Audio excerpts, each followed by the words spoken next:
Welcome students on my YouTube channel everything is relative. Last video में मैंने आपको electric field के बारे में पढ़ाया था कि एक स्ट्रेट चार्ज्ड वायर की वजह से इलेक्ट्रिक फील्ड कितना होता है। आ रही बात समझ में? मतलब लास्ट वीडियो में मैंने आपको बताया था अगर कोई स्ट्रेट चार्ज वायर आ जाए, जैसे मान लो ये कोई वायर है जिसकी फाइनाइट लेंथ है, ठीक है, और इसकी चार्ज डेंसिटी मान लो है लैम्बडा कूलम्ब पर मीटर, तो इस चार्ज वायर की वजह से इससे डी डिस्टेंस पर अगर कोई पॉइंट पी है तो इस पी पॉइंट पर इस चार्ज वायर की वजह से फील्ड कितना आएगा।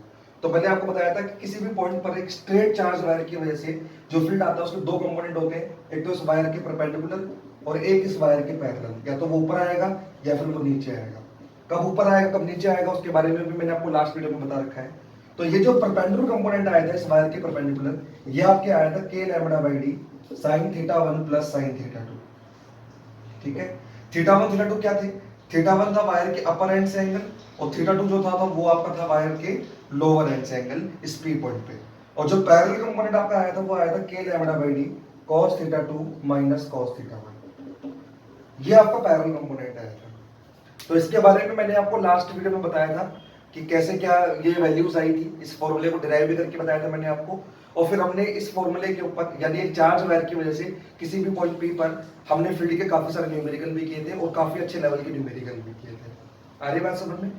आज मैं आपको इस वीडियो में क्या बताने वाला हूँ, आज हम पढ़ेंगे एक सर्कुलर वायर की वजह से या एक सर्कुलर रिंग की वजह से उसके सेंटर पे कितना फील्ड आएगा। आ रही बात समझ में क्या कहना चाह रहा हूँ? हमने लास्ट वीडियो में तो एक स्ट्रेट वायर की वजह से किसी पॉइंट पर फील्ड चेक किया। आज हम देखेंगे कि जैसे मान लो कोई सर्कुलर वायर आ जाए, इसको अगर हम चार्ज कर दें, जैसे मान लो पॉजिटिव चार्ज कर दिया, तो इस सर्कुलर वायर की वजह से इसके सेंटर पे कितना फील्ड आएगा। या अगर मान लो सेमी सर्कुलर वायर हो, अगर वो चार्ज कर दिया जाए तो उसकी वजह से सेंटर पे कितना फील्ड आएगा। या क्वार्टर वायर हो, मान लो क्वार्टर वायर है यानी 1/4 वायर है, इसकी वजह से सेंटर पे कितना फील्ड आएगा। बात समझ में आ रही है क्या कहना चाह रहा हूँ? मतलब हम एक सर्कुलर आर्क की वजह से सेंटर पे फील्ड चेक करेंगे इस वीडियो में और फिर इसके ऊपर भी हम काफी सारे न्यूमेरिकल करेंगे। ठीक है, तो चलिए स्टार्ट करते हैं हम आज का वीडियो। तो आज मेरे को बताना है एक सर्कुलर आर्क की वजह से सेंटर पे फील्ड कितना होता है। अब वो चाहे आर्क पूरा सर्कल हो, चाहे हाफ सर्कल हो, चाहे क्वार्टर सर्कल हो या एक छोटा सा आर्क हो, उसके सेंटर पे ही हमको फील्ड चेक करना है। ठीक है, तो एक काम करते हैं, सबसे पहले तो मैं टॉपिक ही पढ़ाता हूँ इसको, ऐसे टॉपिक ही पढ़ा रहा हूँ मैं इसको। तो मान लो मेरे को एक आर्क की वजह से फील्ड चेक करना है सेंटर पे कितना आएगा। तो एक आर्क है, ठीक है, ये कोई आर्क है, इसकी वजह से मुझे सेंटर पे फील्ड चेक करना है। ठीक है, तो ये आर्क है, इसकी वजह से मान लो इसके सेंटर पे पी पॉइंट पर मुझे क्या चेक करना है, फील्ड चेक करना है। और मान लो ये जो आर्क है इसका ये जो पूरा एंगल है, सपोज करो ये पूरा एंगल अल्फा है। मतलब ये जो आर्क है ये जो सेंटर पे एंगल बना रहा है वो कितना एंगल बना रहा है, अल्फा एंगल बना रहा है। और मान लो इसको यूनिफॉर्मली चार्ज कर दिया, इसको यूनिफॉर्मली पॉजिटिवली चार्ज कर दिया भाई। ठीक है, इसको यूनिफॉर्म चार्ज किया गया। यूनिफॉर्म का मतलब होता है सब जगह बराबर बराबर चार्ज डिस्ट्रीब्यूट किया गया। आ रही बात समझ में? तो एक चार्ज सर्कुलर आर्क वायर है। आ रही बात समझ में? सर्कुलर आर्क है, एक चार्ज है पूरा, ये जो सेंटर पे एंगल बना रहा है ये अल्फा बना रहा है। हमको इस चार्ज सर्कुलर आर्क की वजह से इस पी पॉइंट पर ये चेक करना है कि फील्ड कितना आएगा। आ रही बात समझ में? और मान लो इसकी जो चार्ज डेंसिटी है वो है लैम्बडा कूलम्ब पर मीटर। इसकी जो चार्ज डेंसिटी है वो कितनी है, वो है लैम्बडा कूलम्ब पर मीटर। आगे बात समझ में? तो देखो कैसे निकालेंगे इसको, आप ऐसे टॉपिक ही लेके चलना। इसका जो आंसर आएगा वो आपको आंसर को याद भी रखना है। ठीक है, और उस जो आंसर आएगा इसका उसी पर फिर अपन आगे जाके न्यूमेरिकल करने वाला है। ठीक है, तो चलो देखते हैं कि इस आर्क की वजह से सेंटर पॉइंट पर फील्ड कितना आएगा। तो उसके लिए देखो मैं क्या कर रहा हूँ, डेरिवेशन को अच्छे से समझना भाई। तो देखो सबसे पहले मैं क्या कर रहा हूँ, सबसे पहले मैं यहां से मिड पॉइंट से थीटा एंगल पे जाने के बाद, यहां से थीटा एंगल पे जाने के बाद एक डी थीटा एंगल का एक स्मॉल सेगमेंट काट रहा हूं ये वाला। आ रही बात समझ में? मैंने क्या किया, मैं यहां से वर्टिकल से थीटा एंगल पे जाके डी थीटा एंगल का एक छोटा सा सेगमेंट कट रहा हूं, जिसको मैंने यहाँ पे ग्रीन मार्कर से इंडिकेट किया है। आ रही बात समझ में? क्योंकि मैं इस पूरे सर्कुलर आर्क की वजह से तो पी पॉइंट डायरेक्ट तो फील्ड निकाल ही नहीं सकता, क्योंकि कूलम्ब्स लॉ जो है वो सिर्फ पॉइंट चार्ज के लिए वैलिड होता है। एक पूरे की पूरी रिंग की वजह से हम डायरेक्ट नहीं निकाल सकते यहाँ पे इलेक्ट्रिक फील्ड या इलेक्ट्रोस्टैटिक फोर्स। आ रही बात समझ में? इसलिए हमको यहाँ पे एक स्मॉल सेगमेंट तो कट करना ही पड़ेगा। तो सबसे पहले मैंने यहाँ पे थीटा एंगल पे जाने के बाद डी थीटा लेंथ का, सॉरी डी थीटा एंगल का एक छोटा सा आर्क या छोटा सा स्मॉल सेगमेंट मैंने कट कर दिया। इस स्मॉल सेगमेंट पे जो चार्ज है वो मान लो वो चार्ज है डी क्यू। इस स्मॉल सेगमेंट पे जो चार्ज है वो कितना है, डी क्यू। और मान लो इसकी जो रेडियस है, ये जो सर्कुलर आर्क मैंने कट किया है, सॉरी ये जो आर्क मैंने अज्यूम किया है, मान लो इसकी रेडियस जो है वो आर है, इसकी रेडियस मान लो कितनी है, आर है। तो यहाँ पे जो मैंने ये स्मॉल सेगमेंट कट किया है, इस स्मॉल सेगमेंट की लेंथ कितनी हो जाएगी? तो मैं बोलूंगा ये जो स्मॉल सेगमेंट है ये बेसिकली क्या है, एक छोटा सा आर्क है। ये जो स्मॉल सेगमेंट मैंने यहाँ पे कट किया है ये छोटा सा क्या है, आर्क। और आर्क इक्वल टू क्या होता है, आर्क इक्वल टू होता है रेडियस इनटू एंगल। तो रेडियस जो मैंने कितनी मानी है, आर, और ये जो छोटा सा आर्क मैंने कट किया है ये कितना एंगल बना रहा है, डी थीटा एंगल बना रहा है। तो इसकी जो लेंथ है, मतलब ये छोटा सा जो आर्क मैंने यहाँ पे कट किया है, इसकी जो लेंथ है वो हो जाएगी आर डी थीटा। बात समझ में आ रही क्या कहना चाह रहा हूँ? क्योंकि आर्क इक्वल टू क्या होता है, आर्क इक्वल टू होता है रेडियस इनटू एंगल। तो रेडियस जो मैंने अज्यूम किया है वो कितनी अज्यूम की है, आर, और ये जो छोटा सा एंगल जो यहाँ पे बन रहा है वो कितने का बन रहा है, डी थीटा। तो जो छोटा सा सेगमेंट मैंने यहाँ पे बनाया है, इस छोटे से सेगमेंट की जो लेंथ हो जाएगी वो हो जाएगी आर डी थीटा। और इस छोटे से सेगमेंट में जो चार्ज है वो कितना है, डी क्यू। अब इस डी क्यू की वैल्यू मैं निकाल सकता हूँ, मतलब इस छोटे से सेगमेंट में कितना चार्ज है वो मैं निकाल सकता हूँ। कैसे? मुझे इस रिंग की या सर्कुलर आर्क की चार्ज डेंसिटी दे रखी है लैम्बडा कूलम्ब पर मीटर।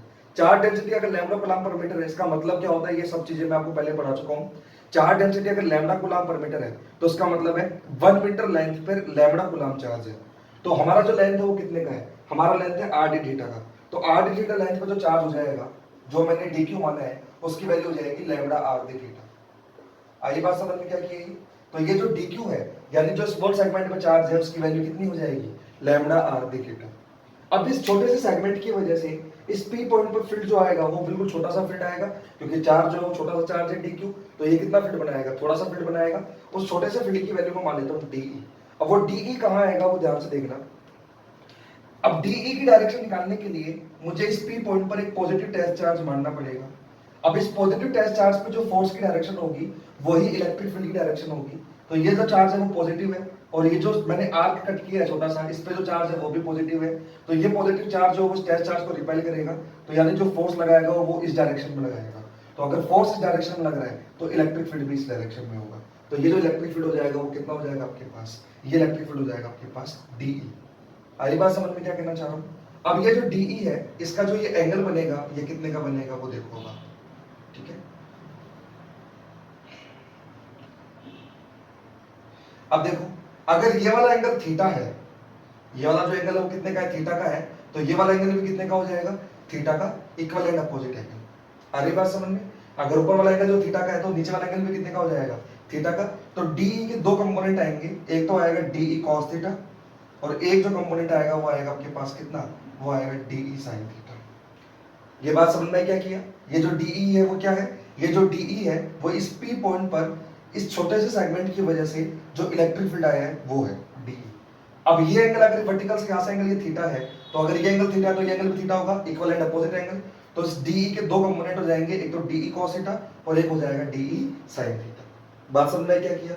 अब ध्यान से सुनना, जैसे सेगमेंट में यहां से कट कर सकता हूं, वैसा एक सेगमेंट में थीटा एंगल पे यहां पे भी कट कर सकता हूं। कितनी लेंथ का, डी थीटा लेंथ का। ये बात समझ में आ रही क्या कहना चाह रहा हूं मैं? जैसे यहाँ पे थीटा एंगल पे मैंने सेगमेंट कट किया है डी थीटा एंगल पे, वो वैसे सेगमेंट में इस साइड में क्या कट कर सकता हूँ। ये चीज क्लियर आ रही है क्या कहना चाह रहा हूँ? जैसे मैं रिंग में स्मॉल सेगमेंट यहाँ पे थीटा एंगल पे जाने के बाद डी थीटा एंगल का एक स्मॉल सेगमेंट कट कर सकता हूँ, वैसे ही मैं यहाँ वर्टिकल से लेफ्ट हैंड साइड में भी थीटा एंगल पे जाने के बाद कितने एंगल का स्मॉल सेगमेंट कट कर सकता हूँ, डी थीटा का लेंथ का या डी थीटा एंगल का छोटा सा सेगमेंट में यहाँ पे भी कट कर सकता हूँ। तो इस छोटे से सेगमेंट का जो फील्ड आएगा, वो छोटे से सेगमेंट का जो फील्ड आएगा वो इधर आ जाएगा। बात समझ में आ रही है क्या कहना चाह रहा हूँ? वो छोटा सा सेगमेंट जो फील्ड बनाएगा वो भी डी बनाएगा, क्योंकि इस छोटे से सेगमेंट की जो लेंथ होगी वो भी आर डी थीटा होगी। अगर इस छोटे से सेगमेंट की लेंथ आर डी थीटा होगी तो इसमें जो चार्ज आएगा वो भी लैम्डा आर डी थीटा ही आएगा। तो इसका जो फील्ड बनेगा वो भी डीई ही बनेगा। और यहाँ पे अगर ये एंगल थीटा है तो यहाँ पे भी ये एंगल जो होगा वो कितने का बन जाएगा, थीटा का ही बन जाएगा। तो यहाँ पे जो कंपोनेंट आएगा वो डीई कॉस थीटा ही आ जाएगा, और यहाँ पे जो कंपोनेंट आएगा वो कितने का आ जाएगा, डीई साइन थीटा का आ जाएगा। ये चीज समझ में आई क्या कहना चाह रहा हूँ? जैसे यहाँ पे थीटा एंगल पे जाने के बाद डी थीटा एंगल का स्मॉल सेगमेंट कट किया जा सकता है, वैसे यहाँ से भी थीटा एंगल पे आने के बाद डी थीटा एंगल का स्मॉल सेगमेंट कट किया जा सकता है। तो अगर इस स्मॉल सेगमेंट का फील्ड इधर आ रहा है तो इस स्मॉल सेगमेंट का फील्ड इधर आएगा। जितना फील्ड ये स्मॉल सेगमेंट बनाएगा उतना ही फील्ड ये स्मॉल सेगमेंट बनाएगा। तो जब इन दोनों के कंपोनेंट ले रहा हूँ तो डीई cos थीटा वाले कंपोनेंट तो एक ही साइड में आ रहे हैं, बट डीई sin थीटा वाले जो कंपोनेंट है वो अपोजिट साइड में आ रहे हैं। तो कहने का मतलब ये हुआ कि ये जो सर्कुलर आर्क मुझे दिया हुआ है, इसको अगर मैं बीच में से बिल्कुल कट कर दूं तो इसके राइट हैंड वाला जो पोर्शन है उसका जो नीचे कंपोनेंट आएगा वर्टिकल कंपोनेंट वो तो आएगा डी cos थीटा, और जो हॉरिजॉन्टल कंपोनेंट आएगा वो डी sin थीटा आएगा, लेकिन वो हॉरिजॉन्टल कंपोनेंट इधर आएगा। ऐसे ही अगर मैं इस मिड पॉइंट के लेफ्ट वाले आर्क की बात करूं, यानी इस वाले आर्क की बात करूं, तो इसका जो इलेक्ट्रिक फील्ड आएगा वो इधर आएगा। इसके इलेक्ट्रिक फील्ड के भी दो कंपोनेंट आएंगे, वर्टिकल कंपोनेंट तो नीचे ही आएगा D cos theta, but horizontal component जो इसका आएगा वो आएगा राइट में। तो मैं ऐसे बोल सकता हूं इस आधे रिंग का जो हॉरिजॉन्टल कंपोनेंट है वो डी sin थीटा वो इधर आ रहा है, और इस आधे रिंग का जो हॉरिजॉन्टल कंपोनेंट है वो इधर आ रहा है। तो ये वाले जो हॉरिजॉन्टल कंपोनेंट है ये तो एक दूसरे को क्या कर देंगे, ये तो एक दूसरे को कैंसिल आउट कर देंगे। आ रही बात समझ में? तो जब मैं इस पूरे आर्क की वजह से, इस पूरे आर्क की वजह से इस पी पॉइंट पे फील्ड निकालूंगा तो सिर्फ कौन से वाले कंपोनेंट जुड़ेंगे, वो सिर्फ वर्टिकल वाले कंपोनेंट जुड़ेंगे, यानी डीई cos थीटा वाले कंपोनेंट ऐड होंगे। बाकी जो हॉरिजॉन्टल कंपोनेंट होंगे वो तो क्या हो जाएंगे, आपके कैंसिल आउट हो जाएंगे, क्योंकि आधे रिंग का जो हॉरिजॉन्टल कंपोनेंट आ रहा है वो इधर आ रहा है, और बचे हुए आधे रिंग का जो हॉरिजॉन्टल कंपोनेंट आ रहा है वो इधर आ रहा है। तो हॉरिजॉन्टल कंपोनेंट तो कैंसिल आउट हो गए, जो सिर्फ कंपोनेंट्स बचेंगे वो कौन से कंपोनेंट बचेंगे, सिर्फ वर्टिकल कंपोनेंट्स बचेंगे। बात समझ में आ रही है क्या कहना चाह रहा हूं? तो यहाँ पे जब आप नेट इलेक्ट्रिक फील्ड निकालोगे पी पॉइंट पे, ई नेट वो आ जाएगा आपके पास integration of dE cos theta.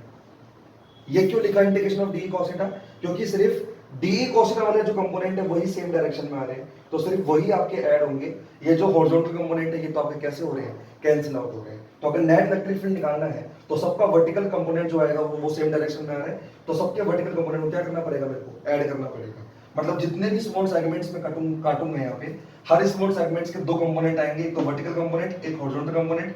Vertical component तो cos थीटा के फॉर्म में आएगा, हॉरिजॉन्टल कंपोनेंट जो आएगा वो sin थीटा कंपोनेंट में आएगा। ये वाले जो हॉरिजॉन्टल कंपोनेंट है वो तो आपके कैंसिल आउट हो जाएंगे। तो नेट इलेक्ट्रिक फील्ड में सिर्फ कौन सा वाले कंपोनेंट जुड़ेंगे, सिर्फ वर्टिकल कंपोनेंट जुड़ेंगे। इसलिए मैं जब ई नेट लिखूंगा तो मैं लिखूंगा integration of D cos theta. बात समझ में आ रही है क्या कहना चाह रहा हूँ? बात आती है लिमिट की, लिमिट कहां से कहां तक लगाएं, ठीक है? तो लिमिट देखो कहां से कहां तक लगाएंगे। अगर मैं मैंने जो एंगल लिया है वो वर्टिकल से लिया था, थीटा एंगल। यहाँ पे मैंने वर्टिकल से कितना एंगल लिया था, थीटा। तो मैं इस रिंग में यहाँ पे कहां तक जा सकता हूँ, इस वर्टिकल लाइन से इधर कहां तक जा सकता हूँ। तो इस वर्टिकल लाइन से इधर मैं जा सकता हूँ। ये पूरा एंगल अगर अल्फा है तो ये जो आधा एंगल यहाँ से यहाँ तक का बचेगा, ये एंगल कितने का हो जाएगा, तो यहाँ से यहाँ तक का जो एंगल हो जाएगा वो हो जाएगा α/2 का। आ रही बात समझ में? ऐसे यहाँ से यहाँ तक का जो एंगल बनेगा ये भी कितना का बनेगा, α/2 का। तो मैं एंगल जो काट सकता हूं, मतलब मैं जो स्मॉल सेगमेंट यहाँ पे काट सकता हूं वो यहाँ पे α/2 एंगल तक जा सकता हूं, और यहाँ पे भी कितने एंगल तक जा सकता हूं, α/2 एंगल तक जा सकता हूं। तो जो मैं यहाँ पे लिमिट लगाऊंगा वो लगाऊंगा -α/2 से लेकर +α/2। यहाँ पे -α/2 इसलिए बोल रहा हूँ क्योंकि एक बार तो मैं इसके राइट में जा रहा हूँ, और एक बार तो मैं इसके लेफ्ट में जा रहा हूँ, और एक बार मैं इसके राइट में जा रहा हूँ। तो एक बार तो मैं पीछे की तरफ जा रहा हूँ, और एक बार मैं कहाँ पे जा रहा हूँ, आगे की तरफ जा रहा हूँ। तो एक पीछे वाले साइड को मैं नेगेटिव मान के चल रहा हूँ, तो इधर वाले एंगल को मैं -α/2 बोल रहा हूँ, और इधर कहां तक जा सकता हूँ, +α/2 का। बात समझ में आ रही है क्या कहना चाह रहा हूँ कि क्यों मैंने -α/2 से +α/2 लगाया? क्लियर हो गया सबको अच्छे से? क्योंकि मैंने जो यहाँ पे एक स्मॉल सेगमेंट लिया है वो वर्टिकल से थीटा एंगल पे जाने के बाद लिया है, और तो अगर मैंने वर्टिकल से थीटा एंगल पे जाने के बाद स्मॉल सेगमेंट काटा है तो ये स्मॉल सेगमेंट में कहां तक काट सकता हूँ, इधर भी α/2 तक काट सकता हूँ, और इधर भी α/2 तक काट सकता हूँ। बात समझ में आ रही है? तो एक साइड का एंगल पॉजिटिव मान लो और एक साइड का एंगल नेगेटिव मान लो, तो उसके बेसिस पे जो लिमिट लग जाएगी आपकी वो लग जाएगी -α/2 से लेकर +α/2, क्योंकि पूरा एंगल अल्फा है आपका। ठीक है, अब कुछ भी नहीं करना, आपको सिंपल इंटीग्रेशन करना है बस। तो ई नेट जो आएगा वो कितना आ जाएगा, देखो इंटीग्रेशन ऑफ -α/2 से लेकर α/2 डीई। डीई की वैल्यू कितनी होगी पहले वो देखते हैं। देखो क्या डीई की वैल्यू कितनी होगी, देखो डी बेसिकली क्या है, डी बेसिकली इस स्मॉल सेगमेंट की वजह से पी पॉइंट पे फील्ड है, और वो जो स्मॉल सेगमेंट है वो बहुत छोटा सा सेगमेंट है, तो उसके ऊपर जो चार्ज है उसको मैं पॉइंट चार्ज मान सकता हूँ। तो वो एक पॉइंट चार्ज की वजह से किसी भी पॉइंट पे जो फील्ड होता है वो होता है KQ/r²। अब यहाँ पे जो Q है वो है DQ, तो KdQ/r²। r जो है वो यहाँ पे रेडियस है, तो जो डिस्टेंस है वो तो रेडियस के बराबर ही होगी। तो DE की वैल्यू कितनी है, DE की वैल्यू है KdQ/r²। आ रही बात समझ में? और DQ मेरे पास कितना है, DQ है मेरे पास λ/r²। तो मैं काम करता हूँ DQ की वैल्यू पुट कर देता हूँ, तो DE की जो वैल्यू आएगी वो आ जाएगी K⁻r⁴ डिवाइडेड बाई r²। तो एक r से एक r कट जाएगा, तो DE की वैल्यू कितनी आएगी, K⁻r⁴ d थीटा। ये डी की वैल्यू आ गई, और डी है वो स्मॉल सेगमेंट की वजह से छोटा सा फील्ड। अब इस के lambda by R D theta D की वैल्यू को मैं यहाँ पे पुट कर रहा हूँ, तो k lambda upon r cos theta D theta. आगे बात समझ में? तो ई नेट बराबर कितना हो जाएगा, के लैम्बडा अपॉन आर तो बाहर आ जाएगा, यहाँ पे इंटीग्रेशन जो हो रहा है वो हो रहा है माइनस अल्फा बाई टू से लेकर alpha by two cos theta D theta. ठीक है, अगर इंटीग्रेशन हो माइनस ए से प्लस ए के बीच में, आपने इंटीग्रेशन में 12th में या तो पढ़ लिया होगा या 12th में नहीं पढ़ा, तो 12th में एक इंटीग्रेशन नाम से पूरी की पूरी बुक है आपकी, तो वहां पे आपको एक प्रॉपर्टी पढ़ाई जाएगी। अगर आपका इंटीग्रेशन हो रहा है माइनस ए से लेकर ए तक, तो उस इंटीग्रेशन को हम बोल सकते हैं 2 टाइम्स इंटीग्रेशन 0 टू। अरे बात समझ में? ये प्रॉपर्टी होती है, अगर इंटीग्रेशन आपका माइनस ए से प्लस ए तक हो रहा है तो उसको हम 0 टू ए कर सकते हैं 2 टाइम्स करके। तो वही प्रॉपर्टी मैं यहाँ पे काम में ले रहा हूँ, ये प्रॉपर्टी आपको इंटीग्रेशन पढ़ाई जाएगी। वैसे अगर आप ये प्रॉपर्टी काम में ना लो, आप डायरेक्ट वैसे भी इंटीग्रेशन कर दोगे तो भी कोई फर्क नहीं पड़ेगा, आंसर पे आपको कोई फर्क नहीं पड़ने वाला। ठीक है, तो चाहो तो वो प्रॉपर्टी यूज में ले लो, चाहो तो आप माइनस अल्फा बाई टू से अल्फा बाई टू के साथ ही इंटीग्रेशन कर दो, मर्जी आपकी है। मैं यहाँ पे प्रॉपर्टी यूज में ले रहा हूँ, तो मैं इसको ऐसे लिख सकता हूँ E net equals to 2k lambda by R 0 to alpha by two cos theta D theta. आ रही बात समझ में? जब आप यहाँ पे cos थीटा का इंटीग्रेशन करोगे तो वो इंटीग्रेशन बन जाएगा आपका sin थीटा, तो ई नेट जो आपका आएगा यहाँ पे वो आएगा 2k lambda upon are. Integration को जब आप सोल्व करोगे तो वो बन जाएगा sin थीटा, और वो हो जाएगा 0 to alpha by two limit. आ रही बात समझ में? तो जब आप यहाँ पे लिमिट लगा के जब सोल्व करोगे तो ई नेट जो आपका बनेगा वो बनेगा 2k lambda by r sin alpha by to.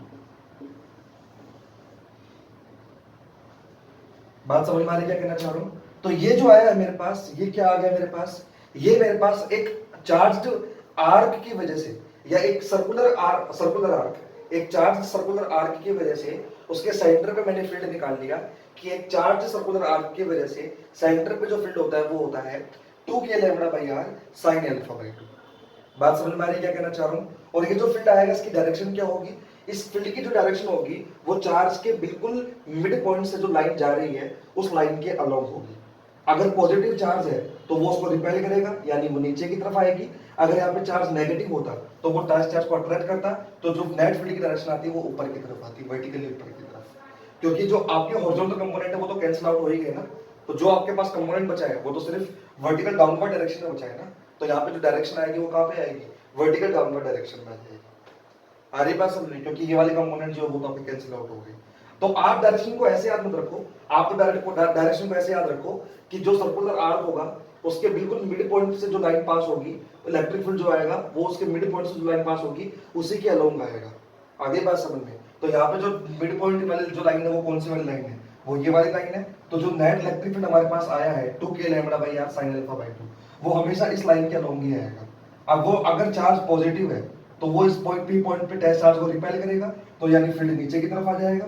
अगर ये वाला जो चार्ज है वो नेगेटिव है तो वो टेस्ट चार्ज को अट्रैक्ट करेगा, यानी फील्ड जो है वो ऊपर की तरफ आ जाएगा। तो फील्ड की डायरेक्शन कैसे याद रखनी है, समझ में आ रहा है आपको? आप फील्ड की डायरेक्शन को ऐसे वर्टिकल डायरेक्शन में याद मत रखो, आप सिंपल ऐसे याद रखो कि हमेशा जो डायरेक्शन आएगी एक चार्ज सर्कुलर आर्क की वजह से सेंटर पे जो फील्ड आएगा उसकी जो डायरेक्शन होगी वो उस सर्कुलर आर्क के मिड पॉइंट से जो लाइन पास होगी उस लाइन के अलोंग ही आएगा। अब उस लाइन के अलोंग ऊपर की तरफ आएगा कि नीचे की तरफ आएगा वो हम टेस्ट चार्ज को रख के देख लेंगे। अगर टेस्ट चार्ज अट्रैक्ट हो रहा है तो रिंग की तरफ आएगा, और अगर टेस्ट चार्ज रिपेल हो रहा है तो रिंग से दूर की तरफ आएगा, बट आएगा इस चार्ज रिंग के मिड पॉइंट से जो लाइन पास होगी उसके अलोंग ही आएगा। ऐसा याद करने के लिए मैं इसलिए बोल रहा हूँ क्योंकि अभी मैं जो कुछ क्वेश्चंस करवाऊंगा वहां पे आपको ऐसे याद करने में थोड़ी सी आसानी होगी, इसलिए मैं आपको ऐसा बोल रहा हूँ। तो आई होप कि आपको क्लियर हुआ होगा। तो ये फॉर्मूला जो है बहुत इंपॉर्टेंट फॉर्मूला है, आप इसको याद ही रख लो। मैं इसको याद रखने के लिए फेवर में इसलिए हूँ क्योंकि अगर आपको ये फॉर्मूला डायरेक्ट याद होगा तो अभी मैं जो क्वेश्चन करवाने वाला हूँ उस क्वेश्चन में आप बहुत जल्दी इस फॉर्मूले को यूज करके आंसर निकाल सकते हो। अदरवाइज फिर आपको पूरा उसको ऐसे ही इंटीग्रेशन करके सोल्व करना पड़ेगा। क्लियर हो गया सबको अच्छे से? तो आई होप कि आपको इसको समझ में आया होगा अच्छे से कि मैंने कैसे क्या इंटीग्रेशन किया है। तो आप एक बार इसको नोट कर लीजिए वीडियो को पॉज करके, या स्क्रीनशॉट ले लीजिए, फिर मैं इस पे क्वेश्चन स्टार्ट करता हूँ और देखते हैं क्वेश्चंस कैसे कैसे पूछे जाते हैं। एक आर्क की वजह से सेंटर पे फील्ड, ध्यान रखना ये जो फॉर्मूला है वो सिर्फ एक आर्क की वजह से सेंटर पे फील्ड का फॉर्मूला है, और वो भी तब है जब यहाँ पे जो चार्ज है वो यूनिफॉर्म हो। अगर चार्ज नॉन यूनिफॉर्म डिस्ट्रीब्यूट होगा यानी कहीं कम कहीं ज्यादा, तो अब ये फॉर्मूला नहीं लगेगा भाई। ये फॉर्मूला केवल तभी वैलिड है जब एक आर्क पर, एक सर्कुलर आर्क पे जो चार्ज है वो यूनिफॉर्मली डिस्ट्रीब्यूट हो, और ये जो फील्ड आया है वो भी आया सिर्फ कहाँ पे है, सेंटर पॉइंट पे है। अगर किसी और पॉइंट पे फील्ड पूछा जाएगा तो ये वाला फॉर्मूला मत लगा देगा। और ये जो एल्फा है वो क्या है, एल्फा वो एंगल है जो ये आर्क जो है वो सेंटर पे बना रहा है। ठीक है, तो चलो ठीक है, आगे बढ़ते हैं, क्वेश्चन स्टार्ट करता हूँ। देखो पहला क्वेश्चन क्या है।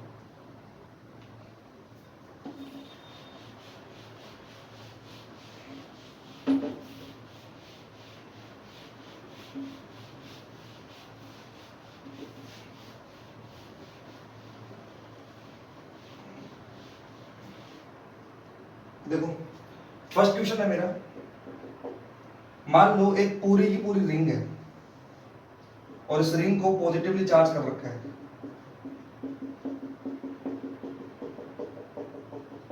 ठीक है, आपको बताना है इस रिंग की रेडियस r है और उसकी जो चार्ज डेंसिटी है वो है लैम्बडा कूलम्ब पर मीटर।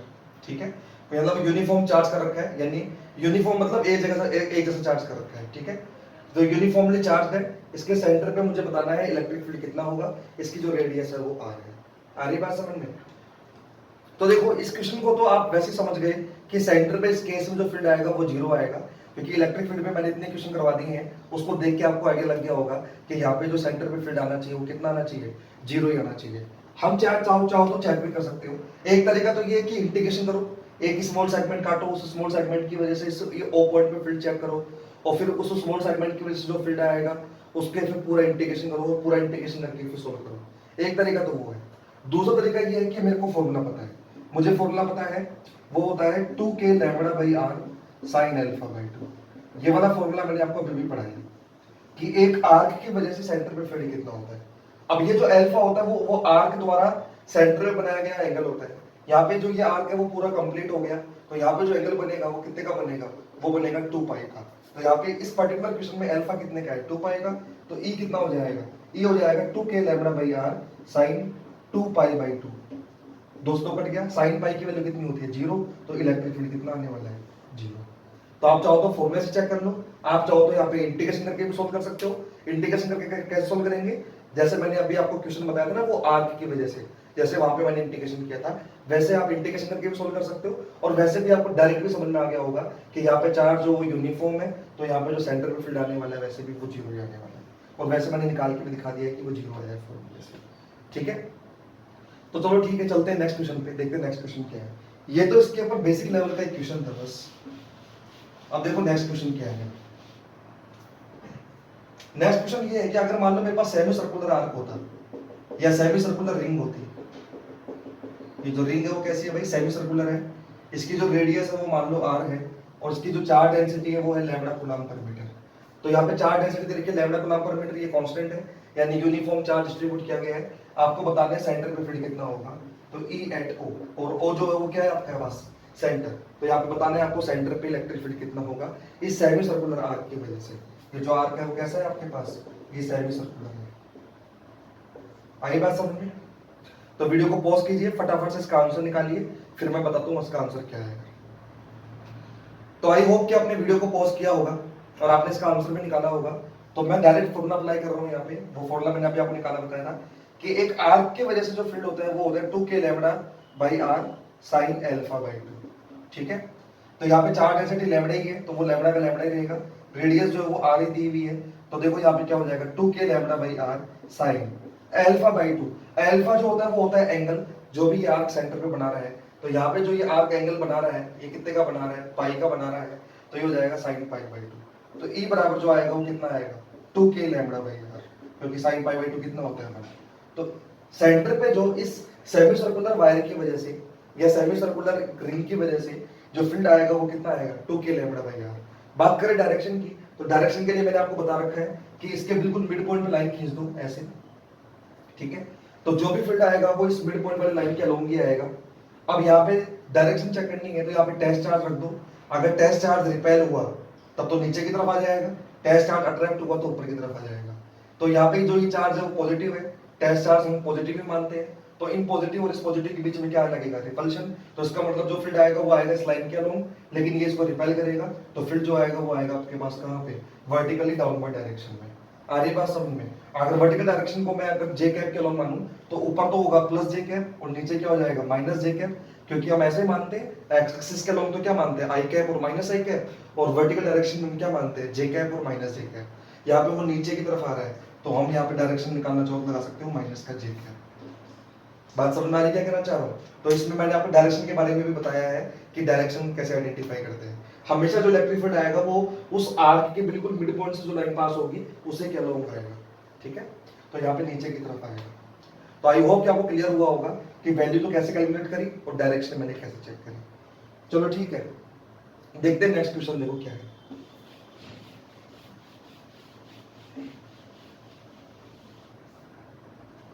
नेक्स्ट क्वेश्चन में मुझे बोला गया है कि एक क्वार्टर रिंग है,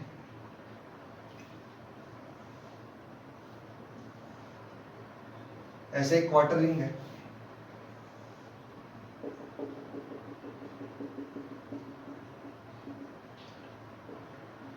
वन फोर्थ रिंग है ये। इसकी वजह से मुझे बताना है इस सेंटर में फील्ड कितना होगा। इसकी जो चार्ज डेंसिटी है वो है लैम्डा कूलम्ब पर मीटर, और रेडियस जो है वो कैसी है आपकी आर है, और यूनिफॉर्मली चार्ज्ड है, यूनिफॉर्मली चार्ज्ड है। चार्ज डेंसिटी लैम्डा कूलम्ब पर मीटर है, रेडियस जो है वो उसकी आर है। आपको बताना है कि सेंटर पॉइंट पे फील्ड की वैल्यू कितनी होगी, ठीक है। तो फटाफट से वीडियो को पॉज कीजिए, आंसर निकालिए, फिर मैं बताता हूँ उसका आंसर क्या आएगा। तो आई होप कि आपने सोचा होगा। अब देखो इस ओ पॉइंट पे मुझे फील्ड निकालना है, तो फील्ड की मैंने आपको बताया था फॉर्मूला क्या होता है, फॉर्मूला होता है 2k lambda by are sine alpha by 2, ठीक है। अल्फा जो होता है वो होता है एंगल, तो यहाँ पे जो एंगल बन रहा है वो कितने डिग्री का बन रहा है, 90 डिग्री का बन रहा है। तो E इक्वल टू कितना हो जाएगा, वो हो जाएगा 2k lambda by are sine pi by 2। आ रही बात समझ में, पाई बाई 4 हो जाएगा, सॉरी, क्योंकि ये जो अल्फा है वो 90 डिग्री का है, तो 90 बाई 2, एंगल जो यहाँ पे कितने डिग्री का है 90 डिग्री का है ना, तो अल्फा 90 डिग्री का हो गया, 90 बाई 2, 90 बाई 2 मतलब 45 डिग्री का हो गया। और साइन 45 जो होता है वो कितना होता है 1 बाई रूट 2, तो E जो आएगा वो आएगा 2k lambda by r into 1 by root 2, root 2 से ये 2 कटेगा तो E की जो वैल्यू आएगी वो आएगी root 2k lambda by are. बात समझ में आ रही है क्या कहना चाह रहा हूँ। तो इस क्वार्टर रिंग की वजह से ओ पॉइंट पे जो नेट इलेक्ट्रिक फील्ड आएगा वो कितना आएगा आपके पास, वो आएगा root 2k lambda by are, ठीक है। बात करते हैं डायरेक्शन की, तो डायरेक्शन कहाँ पे होगी, वो इस रिंग के बिल्कुल मिड पॉइंट से जो लाइन पास होगी उसके अलोंग होगी। तो यहाँ पे बिल्कुल मिड पॉइंट से ये लाइन पास होगी, ठीक है। तो इसी के अलोंग आएगी। अब या तो इसके अलोंग ऊपर की तरफ आएगा या इसके अलोंग नीचे की तरफ आएगा। तो वो कैसे चेक करेंगे, वो यहाँ पे हम टेस्ट चार्ज रख देंगे, टेस्ट चार्ज पॉजिटिव माना जाता है, तो इस पे जो फोर्स की डायरेक्शन होगी वही फील्ड की डायरेक्शन होगी। तो यहाँ पे भी चार्ज पॉजिटिव है, ये भी पॉजिटिव है, तो वो उसको रिपेल करेगा, यानी जो नेट इलेक्ट्रिक फील्ड आएगा वो कहाँ पे आएगा, वो इस लाइन के अलोंग आ जाएगा बिल्कुल मिड पॉइंट की तरफ। और ये जो एंगल है वो कितने डिग्री का है 45 डिग्री का हो जाएगा, क्योंकि हमेशा जो इलेक्ट्रिक फील्ड नेट आता है वो बिल्कुल मिड पॉइंट से जो लाइन पास होती है उसी के अलोंग आता है। इसलिए मैंने आपको समझाया था उस टाइम पे कि अगर आपको डायरेक्शन चेक करनी है, डायरेक्शन हमेशा कहाँ पे होगी, जो भी आपको रिंग दी गई है उस रिंग के बिल्कुल मिड पॉइंट से जो लाइन पास होगी उसी के अलोंग आएगी। तो यहाँ पे बिल्कुल मिड पॉइंट से जो लाइन पास होगी उसके अलोंग इलेक्ट्रिक फील्ड आएगा, यहाँ पे इसको रिपेल करेगा, इसका मतलब टेस्ट चार्ज की वजह से मतलब इलेक्ट्रिक फील्ड जो आएगा वो इस तरफ आएगा, यानी इस तरफ आएगा। आगे बात समझ में। आप चाहो तो उसको वेक्टर फॉर्म में भी ले सकते हो। ये तो मेरी वैल्यू आई गई, मान लो आपको आंसर जो है वेक्टर फॉर्म में दिया हुआ है, तो वेक्टर फॉर्म में कैसे लिखोगे, देखो मेरा इलेक्ट्रिक फील्ड आया है, ये सर्कुलर आर्क है, मेरा इलेक्ट्रिक फील्ड आया है नेट वो इस डायरेक्शन में आया है, ठीक है। और ये जो एंगल आया है वो 45 डिग्री का है, क्योंकि बिल्कुल बीच में से आया है ये, ठीक है। तो आप चाहो तो उसको वेक्टर फॉर्म में भी लिख सकते हो। कैसे, इसको कंपोनेंट ले लो ई नेट के। ई नेट क्या है, ई नेट है ओ पॉइंट पे नेट इलेक्ट्रिक फील्ड। तो इसके अगर कंपोनेंट लूंगा तो इधर तो ऊपर तो कितना आएगा ई cos 45, और नीचे वाला कंपोनेंट कितना आएगा, वो आएगा ई sin 45। बात समझ में आ रही है क्या कहना चाह रहा हूँ। तो ये वाला जो कंपोनेंट आएगा वो तो आएगा ई sin 45। ई की वैल्यू कितनी है root 2 k lambda by r, तो ई को डालोगे आप root 2 k lambda by are, और sin 45 जो होता है वो होता है 1 बाई रूट 2। तो जब आप ई की वैल्यू डालोगे और sin 45 को 1 बाई रूट 2 पुट करोगे तो ये फाइनल जो बचेगा आपके पास वो बचेगा k लैम्डा बाई आर। आ रही बात समझ में। ऐसे जब इसको सोल्व करोगे तो ई की जगह तो क्या डालोगे आप root 2 k lambda by are, और cos 45 कितना होता है 1 बाई रूट 2। तो जब आप इसको सोल्व करोगे तो ये भी कितना आएगा k लैम्डा बाई आर। तो अगर आप नेट इलेक्ट्रिक फील्ड को वेक्टर फॉर्म में लिखोगे तो मैं वेक्टर फॉर्म में यहाँ पे लिख देता हूँ इसको रफ कर देता हूँ एक बार में। तो वेक्टर फॉर्म में जब आप इलेक्ट्रिक फील्ड लिखोगे नेट, तो वेक्टर फॉर्म में जो आएगा ई वेक्टर वो कितना आएगा, देखो एक्स एक्सिस के लॉन्ग तो कितना है के लैम्बडा बाई आर, लेकिन इस तरफ है, इस तरफ है मतलब माइनस आई कैप में, तो मैं लिखूंगा k lambda by are minus I cap plus, अब नीचे की तरफ भी कितना है के लैम्बडा बाई आर, और नीचे की तरफ हम क्या मानते हैं माइनस जी कैप। तो अगर आपको वेक्टर फॉर्म में लिखना है तो आप लिखोगे K lambda by are minus I cap plus K lambda by are minus J cap. तो ये आ गया आपके आंसर जो है वो वेक्टर फॉर्म में। और अगर मैग्नीट्यूड की बात करें तो मैग्नीट्यूड ये रहा √2 के लैम्बडा बाई आर। बात समझ में आ रही है क्या कहना चाह रहा हूँ? यहाँ पे मैंने वेक्टर फॉर्म में इसलिए बोल दिया है क्योंकि आपको कई बार जो आंसर में ऑप्शंस दिए हुए होते हैं वो वेक्टर फॉर्म में भी दिए होते हैं, और कई बार मैग्नीट्यूड दिया होता है डायरेक्ट। तो मैग्नीट्यूड तो हो गया √2 के लैम्बडा बाई आर, और वेक्टर फॉर्म में हो गया K lambda by are minus I cap plus K lambda by are minus J cap. आगे बात समझ में? तो आई होप कि आपको क्लियर हो गया होगा। क्वार्टर रिंग की वजह से अगर आप इलेक्ट्रिक फील्ड याद कर सकते हो तो ये इलेक्ट्रिक फील्ड चाहे तो आप याद भी रख लेना कि क्वार्टर रिंग की वजह से इलेक्ट्रिक फील्ड आता है वो आता है √2 के लैम्बडा बाई आर। बात समझ में आ रही क्या कहना चाह रहा हूं? अच्छा, ये जो भी चीज हम निकाल रहे हैं ये सिर्फ तभी वैलिड है, ध्यान रखना, जब आपका जो चार्ज है वो यूनिफॉर्मली डिस्ट्रीब्यूट हो। ये मैं आपको बार बार बोल रहा हूं, क्योंकि अगर चार्ज नॉन यूनिफॉर्म डिस्ट्रीब्यूटेड होगा तो फॉर्मूला आपका वो नहीं लगेगा जो हम पढ़ रहे हैं। हम जो यहाँ पे जो फॉर्मूला पढ़ रहे हैं वो कौन सा फॉर्मूला पढ़ रहे हैं, 2 के lambda by are sine alpha by 2। ये फॉर्मूला केवल यूनिफॉर्मली चार्ज रिंग के लिए ही वैलिड है और सेंटर पे फील्ड निकालने के लिए ही वैलिड है। क्लियर हो गया सबको अच्छे से? तो अगर आपको ये फॉर्मूला याद रह जाए कि एक क्वार्टर रिंग की वजह से फील्ड कितना आता है √2 के लैम्बडा बाई आर, तो आपको अभी कुछ क्वेश्चंस मैं करवाऊंगा वहां पे हेल्प मिल जाएगी। याद ना भी करो तो भी आप निकाल लेना, क्योंकि कोई ज्यादा टाइम नहीं लगेगा, क्योंकि हमको वो वाला फॉर्मूला तो याद रखना ही है कि एक आर्क की वजह से सेंटर पे फील्ड कितना होता है, वो होता है 2 के lambda by are sine alpha by 2। तो अगर आप क्वार्टर रिंग की वजह से याद भी ना रखो तो भी आप उस फॉर्मूले से निकाल देना, कोई फर्क नहीं पड़ेगा। तो चलते हैं, देखो नेक्स्ट क्वेश्चन में, देखते हैं नेक्स्ट क्वेश्चन क्या है।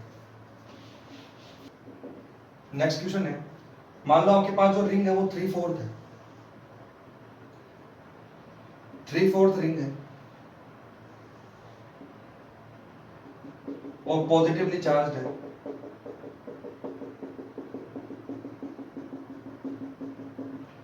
ये O पॉइंट है, रेडियस जो है वो इसकी R है, यूनिफॉर्म चार्ज है, और चार्ज डेंसिटी जो है वो मान लो है लैम्बडा कूलम पर मीटर। आ रही बात समझ में? और मुझे इस O पॉइंट पे बताना है कि इलेक्ट्रिक फील्ड कितना होगा, और O पॉइंट जो है वो सेंटर है। आगे बात समझ में? डायरेक्शन भी आपको बतानी है कि डायरेक्शन क्या होगी इसकी, तो डायरेक्शन भी आपको बतानी है और O पॉइंट पे फील्ड की वैल्यू भी आपको बतानी है। तो वीडियो को पॉज करो, फटाफट से इसका आंसर निकाल के देखो क्या आता है, फिर मैं आपको बताता हूँ इसका रियल आंसर क्या है। तो आई होप कि आपने वीडियो को पॉज किया होगा, थोड़ा सोचा होगा। तो देखो इसका आंसर क्या आएगा, फॉर्मूला हमारे पास है। अब देखो फॉर्मूला लगाने से पहले एक चीज और समझ लो, वैसे तो आप डायरेक्ट फॉर्मूले से भी निकाल सकते हो आंसर, फॉर्मूले से आपका आंसर आ ही जाएगा 2 के lambda by are sine alpha by 2, और अल्फा जो है वो यहाँ पे कितने डिग्री का है, अल्फा जो है यहाँ पे वो 270 डिग्री का है, ठीक है, क्योंकि ये जो पूरा एंगल बन रहा है वो कितने डिग्री का बन रहा है, 270 डिग्री का बन रहा है ना। तो आप चाहो तो आंसर ऐसे भी निकाल सकते हो 2 के lambda by are sine alpha by 2, और अल्फा बाई 2 करो, अल्फा को क्या पुट कर दो आप 270 डिग्री। लेकिन इसको सॉल्यूशन करने के लिए मैं आपको दूसरा तरीका बता रहा हूँ, क्योंकि यहाँ से आपको डायरेक्शन निकालना थोड़ा सा इजी हो जाएगा। ठीक है, कैसे? आप इस क्वेश्चन को 3 रिंग में डिवाइड कर लो, इस क्वेश्चन को कितने रिंग में डिवाइड कर लो, 3 रिंग में डिवाइड कर लो। नाम भी दे देता हूं 1, 2 और 3। अब देखो इस रिंग की वजह से जो फील्ड आएगा इस O पॉइंट पे वो आएगा इस तरफ, मैं उसको E3 नाम दे देता हूं, ठीक है, क्योंकि यहाँ पे टेस्ट चार्ज रखूंगा, ये टेस्ट चार्ज क्या करेगा, रिपेल करेगा, तो जो इलेक्ट्रिक फील्ड आएगा वो बिल्कुल मिड पॉइंट से पास होने वाली लाइन के अलॉन्ग आएगा इस तरफ, और इस रिंग की वजह से जो आएगा वो आएगा इस तरफ, उसको मैं E1 नाम दे देता हूं। इसका मतलब O पॉइंट पर फर्स्ट रिंग की वजह से जो फील्ड आएगा और थर्ड रिंग की वजह से जो फील्ड आएगा वो एक दूसरे के अपोजिट डायरेक्शन में आएंगे, यानी फर्स्ट रिंग वाले का फील्ड और थर्ड रिंग वाले का फील्ड दोनों आपस में एक दूसरे को क्या कर देंगे, कैंसिल आउट कर देंगे। तो यहाँ पे जो फील्ड बचेगा वो सिर्फ कौन सी वाली रिंग की वजह से बचेगा, दूसरी वाली रिंग की वजह से बचेगा, और ये वाली रिंग कैसी है, क्वार्टर रिंग है, तो एक क्वार्टर रिंग की वजह से फील्ड कितना होता है वो मैंने अभी आपको निकाल के बताया ही था। इसलिए ही मैंने आपको वहां पे कहा था कि अगर आपको क्वार्टर रिंग की वजह से याद रह जाए तो आप डायरेक्ट उसको यहाँ पे फिर आप अप्लाई भी कर सकते हो, और बाकी याद भी ना रहे तो भी हम निकाल सकते हैं, कोई खास बात नहीं है कि एक क्वार्टर रिंग की वजह से फील्ड कितना होगा, वो होगा 2 के lambda by are sine alpha by 2, और एक क्वार्टर रिंग है यानी 1/4 रिंग है, तो अल्फा कितने डिग्री का हो गया, 90 डिग्री का, तो अल्फा की जगह पे जब मैं 90 पुट करूंगा तो 2 के lambda by are sine 90 by 2 sine 90/2 मतलब 45 डिग्री, साइन 45 कितना हो जाएगा 1/√2, वो 1/√2 जब इस 2 से कटेगा तो जो फाइनल आंसर आपके पास बचेगा नेट इलेक्ट्रिक फील्ड का वो बच जाएगा √2 k λ/r। ये आपके पास फाइनल आंसर हो जाएगा। आगे बात समझ में? तो इस 3/4 जो रिंग है, 3/4 यानी 270 डिग्री का जो एंगल बन रहा है मतलब, तो इस 3/4 रिंग की वजह से जो सेंटर पे फील्ड आएगा वो कितना आएगा √2 k λ/r। अब डायरेक्शन भी आप डायरेक्ट चेक कर सकते हो, इसका और इसका तो इफेक्ट एक दूसरे ने कैंसिल कर ही दिया, सिर्फ इसी की वजह से फील्ड बचा है, तो इसकी वजह से जो फील्ड आने वाला है वो इसके मिड पॉइंट से पास होने वाली लाइन के अलोंग आएगा, तो जो नेट इलेक्ट्रिक फील्ड आएगा वो इस लाइन के अलोंग ही आएगा। अब यहाँ पे जो है इस पे चार्ज पॉजिटिव है तो वो यहाँ पे जो डैश चार्ज है उसको रिपेल करेगा, तो नेट इलेक्ट्रिक फील्ड जो आएगा वो इस तरफ आएगा, तो ये आपके नेट इलेक्ट्रिक फील्ड की डायरेक्शन भी हो जाएगी। आ रही बात समझ में? बिल्कुल मिड पॉइंट पे आएगा, यानी यहाँ से 45 डिग्री पे आ जाएगा। क्लियर हो गया? तो आप बोल सकते हो कि नेट इलेक्ट्रिक फील्ड आएगा √2 k λ/r और वो हॉरिजॉन्टल से नीचे की तरफ 45 डिग्री के एंगल पे आएगा। क्लियर हो गया सबको अच्छे से? चाहो तो आप वेक्टर फॉर्म में भी लिख सकते हो। वेक्टर फॉर्म में कैसे लिखोगे? इस नेट इलेक्ट्रिक फील्ड के कंपोनेंट ले लेना, एक कंपोनेंट तो आएगा x में, वो जो कंपोनेंट आएगा वो तो आएगा cos 45, और y में जो कंपोनेंट आएगा वो आएगा sin 45। तो आप चाहो तो उसको वेक्टर फॉर्म में भी लिख सकते हो। तो वेक्टर फॉर्म में वैसे मैंने आपको लास्ट क्वेश्चन लिख के बता ही दिया था, उसको हिसाब से आप यहाँ पे वेक्टर फॉर्म में भी लिख सकते हो। चलो मैं लिख ही देता हूँ। नेट इलेक्ट्रिक फील्ड को अगर आपको वेक्टर फॉर्म में लिखना है तो वेक्टर फॉर्म में क्या लिखोगे? देखो x एक्सिस के अलोंग जो कंपोनेंट आएगा वो तो कितना आएगा e cos 45, और ये जो कंपोनेंट आएगा वो x एक्सिस के अलोंग आ रहा है, पॉजिटिव x एक्सिस के अलोंग, तो i कैप में लिखूंगा। और वर्टिकल डायरेक्शन में कितना आएगा e sin 45, तो वो आएगा e sin 45, और वर्टिकल डायरेक्शन में जो कंपोनेंट आएगा वो नीचे की तरफ आ रहा है, इसलिए मैं लिखूंगा माइनस का j कैप। आ रही है बात समझ में? और e क्या है? e है √2 k λ/r। तो आप चाहो तो यहाँ पे √2 k λ/r पुट कर दो, तो जब आप नेट इलेक्ट्रिक फील्ड निकालोगे e को जब आप √2 k λ/r पुट करोगे और cos 45 को 1/√2 पुट करोगे तो यहाँ पे बचेगा k λ/r i cap plus k λ/r minus j cap. ये कैसे आया समझ में आया? e की जगह तो पुट कर देना √2 k λ/r और sin 45 और cos 45 की जगह क्या पुट कर देना है आपको 1/√2, तो फाइनल आंसर जो वेक्टर फॉर्म में आएगा वही आएगा। तो ऑप्शन में अगर आपको वेक्टर फॉर्म में दिया होगा तो वो आंसर हो जाएगा, डायरेक्ट वैल्यू पूछी गई है तो √2 k λ/r हो जाएगा। ठीक है? तो आई होप कि आपको समझ में आया होगा कि कैसे सोल्व किया इसको। अब मैं थोड़ा सा लेवल बढ़ा रहा हूं, तो देखो नेक्स्ट क्वेश्चन क्या है।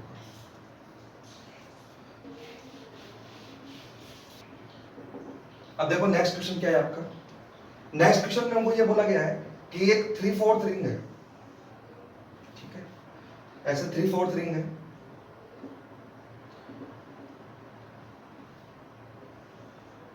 इस टाइप से बोला गया है यहां पे जो चार्ज है इतना चार्ज तो पॉजिटिव है, फिर यहां पे जो चार्ज है ये भी पॉजिटिव है, चलो, और यहां पे जो चार्ज है वो नेगेटिव है। मतलब इतने सेक्शन का ये जो 1/4 सेक्शन है इसकी चार्ज डेंसिटी तो है माइनस का लैम्डा कूलम पर मीटर, और बची हुई जो आधी है इसकी है लैम्डा कूलम पर मीटर।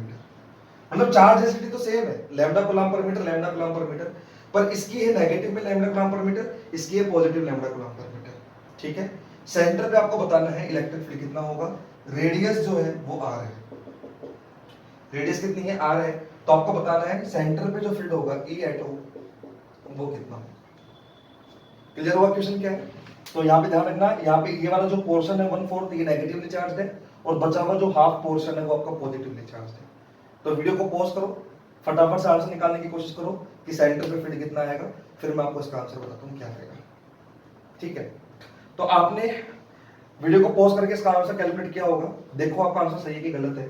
तो देखो सोल्व करने का तरीका यही है कि इसको आप एक काम करो, 3 रिंग में डिवाइड कर लो और नाम दे दो फर्स्ट रिंग, सेकंड रिंग और ये थर्ड रिंग। ठीक है? देखो सारी की सारी रिंग जो है क्वार्टर रिंग है, और क्वार्टर रिंग की वजह से फील्ड कितना आएगा वो मैं अभी आपको बता चुका हूं। तो क्वार्टर रिंग की वजह से जो फील्ड आता है वो कितना आता है √2 k λ/r। सबकी चार्ज डेंसिटी लैम्डा लैम्डा है और सबके लिए रेडियस r है, तो सबके लिए जो फील्ड बनेगा वो √2 k λ/r ही बनेगा। मतलब तीनों क्वार्टर रिंग की वजह से जो फील्ड आने वाला है वो √2 k λ/r ही आने वाला है। बट डायरेक्शन चेक करो किस किस की कहां आएगी। फर्स्ट वाले रिंग के लिए यहाँ पे डैश चार्ज मान लो, जो डायरेक्शन आएगी वो इनके मिड पॉइंट पे ही आएगी, मतलब मिड पॉइंट से जो लाइन पास होगी उसी के लॉन्ग आएगी। तो देखो फर्स्ट वाली रिंग की वजह से जो डायरेक्शन आएगी वो कहाँ पे आएगी, ये चार्ज पॉजिटिव है, इसको रिपेल करेगा, तो फर्स्ट वाली रिंग का जो इलेक्ट्रिक फील्ड आएगा वो इस तरफ आएगा, मैं उसको E1 नाम दे रहा हूँ, ठीक है। थर्ड वाली जो रिंग है इसका इलेक्ट्रिक फील्ड कहाँ आएगा, थर्ड वाली रिंग का इलेक्ट्रिक फील्ड जो आएगा वो भी मिड पॉइंट के अलोंग ही आएगा, मतलब जो लाइन मिड पॉइंट से पास होगी उसी के अलोंग आएगा। लेकिन ये जो नेगेटिव चार्ज है वो इस टेस्ट चार्ज को अट्रैक्ट करेगा, यानी जो थर्ड रिंग है इसका जो फील्ड आएगा वो भी इस डायरेक्शन में आ जाएगा, तो उसको मैं E3 नाम दे रहा हूँ। यानी फर्स्ट रिंग का इलेक्ट्रिक फील्ड और थर्ड रिंग का इलेक्ट्रिक फील्ड जो है वो सेम डायरेक्शन में आने वाला है, क्योंकि फर्स्ट रिंग जो है उसमें पॉजिटिव चार्ज है तो वो रिपेल करेगा, और थर्ड रिंग पे जो चार्ज है वो नेगेटिव है, वो इस टेस्ट चार्ज को अट्रैक्ट करेगा, तो दोनों का फील्ड तो सेम डायरेक्शन में बन जाएगा, ठीक है। सेकंड रिंग का फील्ड कहाँ आएगा, सेकंड रिंग का जो फील्ड आएगा वो इसकी मिड पॉइंट लाइन के लॉन्ग आ जाएगा, मतलब यहाँ पे आ जाएगा इस लाइन के लॉन्ग। अब इस पे चार्ज पॉजिटिव है तो वो टेस्ट चार्ज को रिपेल करेगा, तो जो सेकंड रिंग है इसका जो फील्ड आएगा वो इस तरफ आ जाएगा, उसको मैं सेकंड रिंग की वजह से बोल रहा हूँ फील्ड E2। बात समझ में आ रही है क्या मैं चाह रहा हूँ। अब सबके सबके फील्ड बराबर बराबर ही है, जो कि सब जो है वो क्वार्टर रिंग है और सबकी चार्ज डेंसिटी लैम्डा कूलम्ब पर मीटर है, यानी सबके जो फील्ड आने वाले हैं वो बराबर ही आने वाले हैं, और सबके फील्ड क्या आने वाले हैं, सबके field √2 k lambda by r आने वाला है। आ रही बात समझ में। अब देखो ध्यान से, ये मिड पॉइंट के अलोंग आने वाला है, यानी कि ये जो एंगल आने वाला है वो 45 डिग्री का आने वाला है, ये वाला भी मिड पॉइंट के अलोंग ही आएगा, मतलब मैंने आपको बताया था ना एक रिंग की वजह से फील्ड कितना होता है, उसके मिड पॉइंट से लाइन पास होती है उसी के अलोंग होता है। तो अगर ये पूरा एंगल 90 डिग्री का है तो यहाँ पे ये जो एंगल बनेगा वो भी कितने का बनेगा, 45 डिग्री का ही बनेगा। बात समझ में आ रही क्या कहना चाह रहा हूँ, क्योंकि जो इलेक्ट्रिक फील्ड आता है एक आर्क की वजह से, वो आर्क के बिल्कुल मिड पॉइंट से पास होने वाली लाइन के अलोंग आता है, तो ये पूरा का पूरा 90 का है, तो आधा कितने का बचेगा 45, ये अगर 45 है तो ये भी कितने का होगा 45 डिग्री का। बात समझ में आएगी नहीं आई, तो मैं इसको थोड़ा सा समझने के लिए एक बार बाहर निकाल देता हूँ डायग्राम को। तो मैं ऐसे कह सकता हूँ ये मेरा पॉइंट है, एक इलेक्ट्रिक फील्ड तो इस तरफ आ रहा है, वो आ रहा है सेकंड रिंग का, और दो इलेक्ट्रिक फील्ड इस तरफ आ रहे हैं, एक तो फर्स्ट रिंग का और एक थर्ड रिंग का, और दोनों के बीच में जो अब एंगल ये जो बनेगा वो 90 डिग्री का बनेगा, क्योंकि ये भी 45 है ये भी 45 है। बात समझ में आई क्या कहना चाह रहा हूँ। अब E2, E1 और E3 सबकी वैल्यू यही आने वाली है, तो अगर मैं इन सबको E के बराबर बोल दूं तो इस डायरेक्शन में जो फील्ड है वो तो E ही हो जाएगा, आ रही बात समझ में, और इस डायरेक्शन में जो फील्ड है वो कितना हो जाएगा आपके पास 2E हो जाएगा, और E क्या है, E है √2 k लैम्डा बाई r। समझ रहे हो क्या कहना चाह रहा हूँ, क्योंकि सबका फील्ड जो है वो यही आने वाला है √2 k लैम्डा बाई r, तो उसको मैं E मान लेता हूँ, तो इस डायरेक्शन में तो हो गया 2E और इस डायरेक्शन में कितना हो गया E। क्लियर हो गया सबको अच्छे से।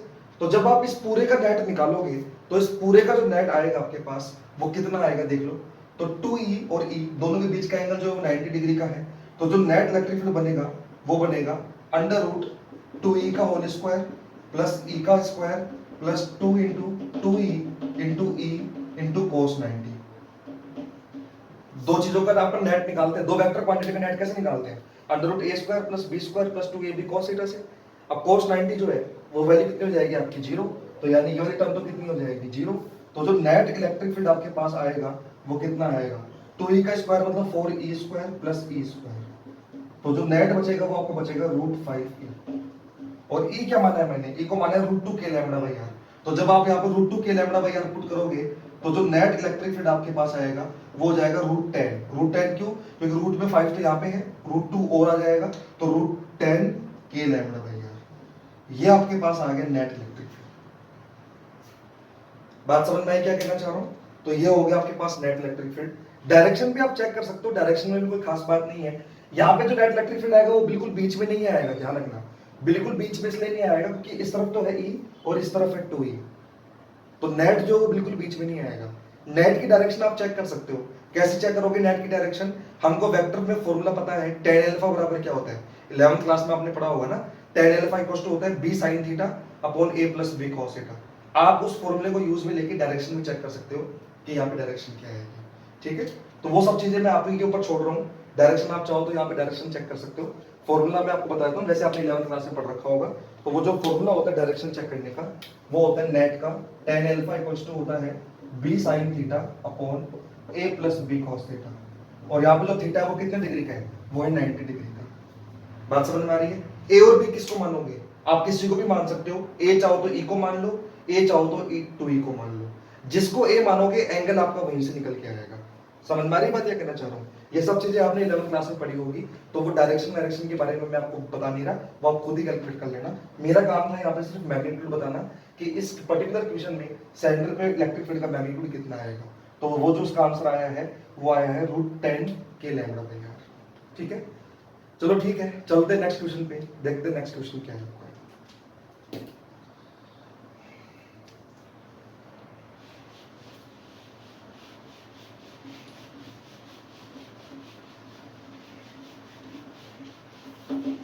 नेक्स्ट क्वेश्चन है मेरा, एक कंप्लीट रिंग है, एक फुल रिंग है, ठीक है, इसकी रेडियस जो है वो r है। मान लो यहां पे जो चार्ज है ये तो है लैम्बडा कूलम्ब पर मीटर, मतलब इसकी चार्ज डेंसिटी है लैम्बडा कूलम्ब पर मीटर, और मतलब इस 1/4 की,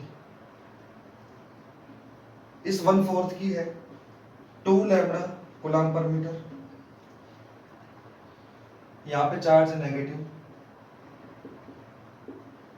इसकी मान लो है माइनस लैम्बडा कूलम्ब पर मीटर, और इस पे भी नेगेटिव चार्ज है, मान लो इसकी है माइनस का 2 लैम्बडा कूलम्ब पर मीटर। बात समझ में आ रही है क्वेश्चन क्या है? इसकी तो है लैम्बडा कूलम्ब पर मीटर, इसकी माइनस लैम्बडा कूलम्ब पर मीटर, इसकी है 2 लैम्बडा कूलम्ब पर मीटर, और इस 1/4 की है -2 लैम्बडा कूलम्ब पर मीटर। आपको बताना है सेंटर पे नेट इलेक्ट्रिक फील्ड की वैल्यू कितनी होगी, सिर्फ मैग्नीट्यूड बताना है आपको। तो सेंटर पे नेट इलेक्ट्रिक फील्ड की जो वैल्यू आएगी वो आपको वैल्यू कैलकुलेट करके बतानी है। तो फटाफट से वीडियो को पॉज करो और मुझे आंसर बताओ कि सेंटर पे इलेक्ट्रिक फील्ड कितना आएगा, रेडियस जो है वो आपको r लेगी। ठीक है, तो आई होप कि आपने वीडियो को पॉज करके सोचा होगा। तो देखते हैं कैसे निकालेंगे। मैं यहाँ पे चारों रिंग को नाम दे देता हूँ, ये मान लो रिंग 1, ये रिंग 2, ये रिंग 3 और ये है मान लो रिंग 4। ठीक है, तो सबकी वजह से इलेक्ट्रिक फील्ड कितना आने वाला है वो चेक कर लेते हैं। चलो, रिंग 1 का जो फील्ड आएगा, रिंग 1 का फील्ड जो आएगा वो मैं बताता हूँ आपको। रिंग 1 का जो फील्ड आएगा वो आएगा √2 k लैम्बडा बाई आर, क्योंकि एक क्वार्टर रिंग की वजह से इलेक्ट्रिक फील्ड कितना होता है वो इस वीडियो में मैंने आपको पहले करवाया है। तो एक क्वार्टर रिंग की वजह से जो इलेक्ट्रिक फील्ड होता है वो होता है √2 k लैम्बडा बाई आर। चाहो तो फॉर्मूले से चेक कर लो, 2 k lambda by r sin α/2 से। अल्फा जो है क्वार्टर रिंग का वो 90 डिग्री का है, तो उससे भी निकालोगे तो वो यही आएगा √2 k लैम्बडा बाई आर। तो रिंग 1 का जो इलेक्ट्रिक फील्ड आएगा वो आएगा √2 k lambda by r. Ring 2 का कितना आएगा? रिंग 2 का भी इतना ही आएगा, क्योंकि उसकी चार्ज डेंसिटी भी लैम्बडा ही है। नेगेटिव बस ये एक डायरेक्शन का फर्क पड़ेगा नेगेटिव में, मगर मैग्नीट्यूड तो रिंग 2 की वजह से भी इतना ही आने वाला है। तो रिंग 2 की वजह से जो इलेक्ट्रिक फील्ड आएगा वो भी कितना आएगा? √2 k लैम्बडा बाई आर। मतलब दोनों का जो इलेक्ट्रिक फील्ड आने वाला है वो सेम ही आने वाला है वैल्यू में, डायरेक्शन में बात नहीं कर रहा, वैल्यू में दोनों की वजह से इलेक्ट्रिक फील्ड बराबर आने वाला है। और थर्ड और फोर्थ रिंग की वजह से कितना आएगा? तो रिंग 3 की वजह से जो आएगा वो कितना आएगा? वो आएगा √2 k, लेकिन उसका जो लैम्बडा है रिंग थर्ड का वो कितने का है? 2 लैम्बडा का है। तो लैम्बडा की जगह 2 लैम्बडा पुट कर दूंगा तो वो हो जाएगा 2 √2 k लैम्बडा बाई आर। कैसे आया रिंग 3 का 2 √2 k लैम्बडा बाई आर? क्योंकि इसका जो चार्ज डेंसिटी है वो लैम्बडा नहीं है, वो लैम्बडा की जगह 2 लैम्बडा है। तो लैम्बडा की जगह जब 2 लैम्बडा पुट करूंगा तो थर्ड रिंग की वजह से जो आएगा वो आएगा 2 √2 k लैम्बडा बाई आर। और फोर्थ रिंग की वजह से जो फील्ड आएगा वो आएगा 2 √2 k लैम्बडा बाई आर। इसका भी 2 √2 k लैम्बडा बाई आर क्यों आया? क्योंकि इसकी चार्ज डेंसिटी भी लैम्बडा नहीं है, इसकी चार्ज डेंसिटी भी कितनी है? 2 लैम्बडा है। बात समझ में आई क्या कहना चाह रहा हूं? अब देखो कैसे कैलकुलेट करेंगे हम यहाँ पे। मैं एक काम करता हूँ, इन दोनों की वजह से जो इलेक्ट्रिक फील्ड है उसको मैं E मान लेता हूँ, यानी रिंग 1 और रिंग 2 की वजह से जो इलेक्ट्रिक फील्ड है वो कितना है? E है। तो अगर रिंग 1 रिंग 2 का मैं E मान रहा हूँ तो रिंग 3 रिंग 4 का इलेक्ट्रिक फील्ड कितना हो जाएगा? वो हो जाएगा 2E। बात समझ में आ रही है क्या कहना चाह रहा हूँ? E मैंने किसको माना है? E मैंने माना है √2 k लैम्बडा बाई आर को। ऐसा मैं इसलिए कर रहा हूँ ताकि मेरी कैलकुलेशन थोड़ी सी छोटी हो जाए, मुझे ज्यादा कुछ लिखना ना पड़े। तो मैं रिंग 1 और रिंग 2 के इलेक्ट्रिक फील्ड को E मान लूं तो रिंग 3 और रिंग 4 का इलेक्ट्रिक फील्ड कितना हो जाएगा? 2E। ठीक है, अब चेक करते हैं डायरेक्शन। रिंग 1 की वजह से जो डायरेक्शन आएगी वो कहां पे आएगी? तो रिंग 1 की वजह से जो डायरेक्शन आएगी वो कहां पे आएगी? देखो मैं उसको रेड मार्कर से इंडिकेट कर रहा हूं। तो रिंग 1 की वजह से जो डायरेक्शन आएगी, यहाँ पे डैश चार्ज मानूंगा Q0, वो उसको रिपेल करेगा।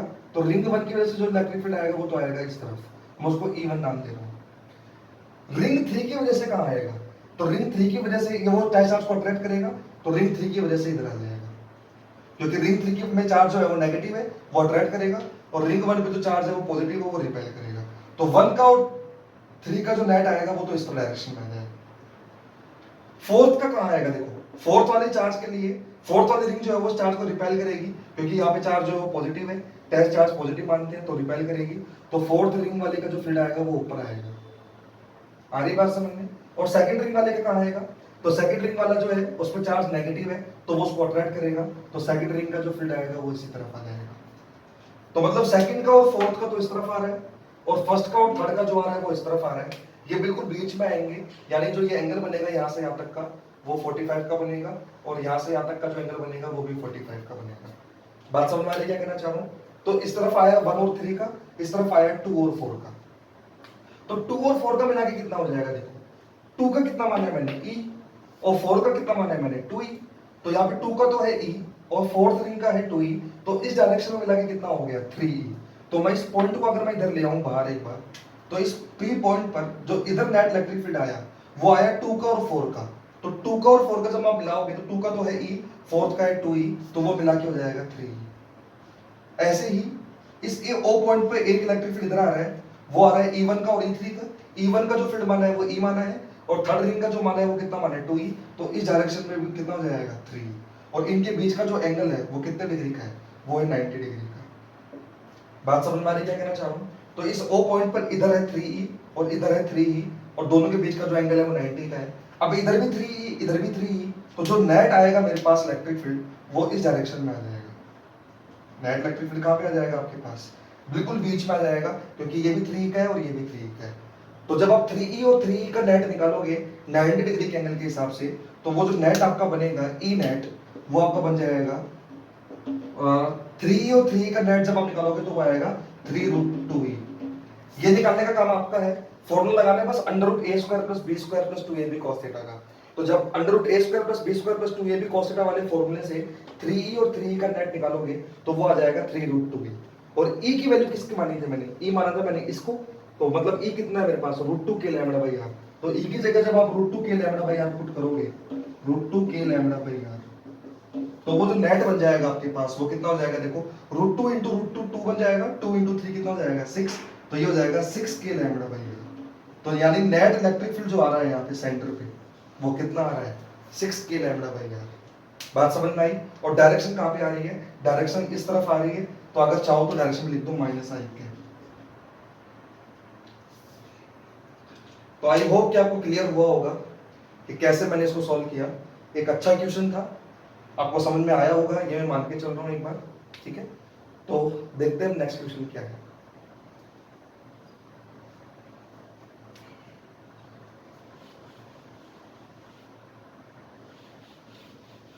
अब देखो नेक्स्ट क्वेश्चन क्या है।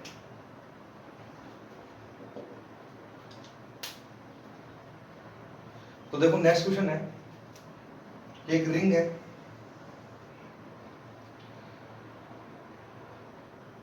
इस रिंग पे मान लो इधर जो चार्ज है वो तो है लैम्बडा कूलम्ब पर मीटर, इधर जो चार्ज है वो है मान लो -2 लैम्बडा कूलम्ब पर मीटर, ठीक है? इधर जो चार्ज है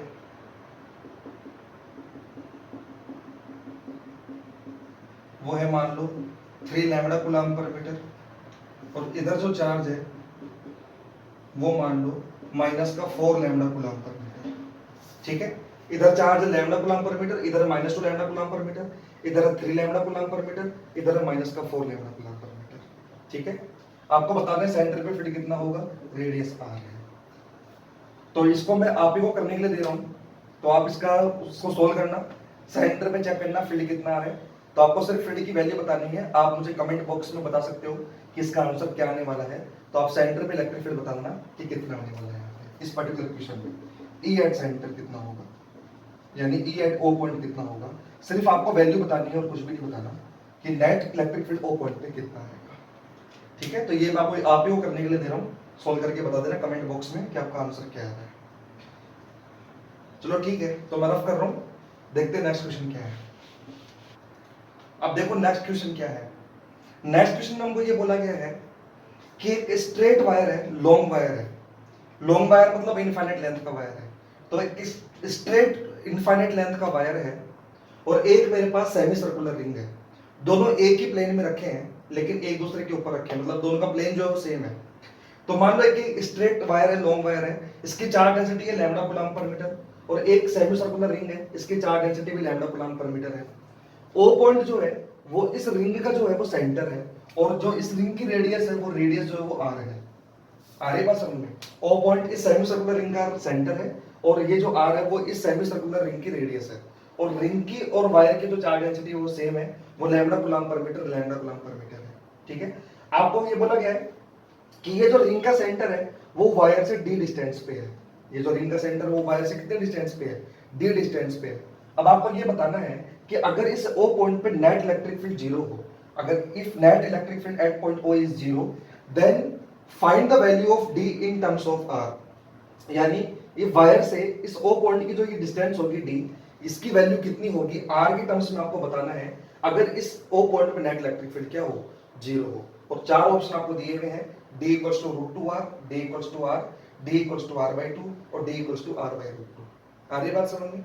तो सिंपल क्वेश्चन है, एक स्ट्रेट वायर की वजह से जो है फील्ड आपको बता चुका हूं, और एक रिंग की वजह से या आर्क की वजह से फील्ड भी मैं आपको बता चुका हूं। तो वीडियो को पॉज करो, फटाफट से इसका आंसर निकालो कि d, ये जो d है इसकी वैल्यू कितनी होगी अगर net electric field at centre जो है वो जीरो हो। तो आई होप कि आपने वीडियो को पॉज किया होगा और इसका आंसर निकाला होगा। तो देखो कैसे चेक करेंगे हम।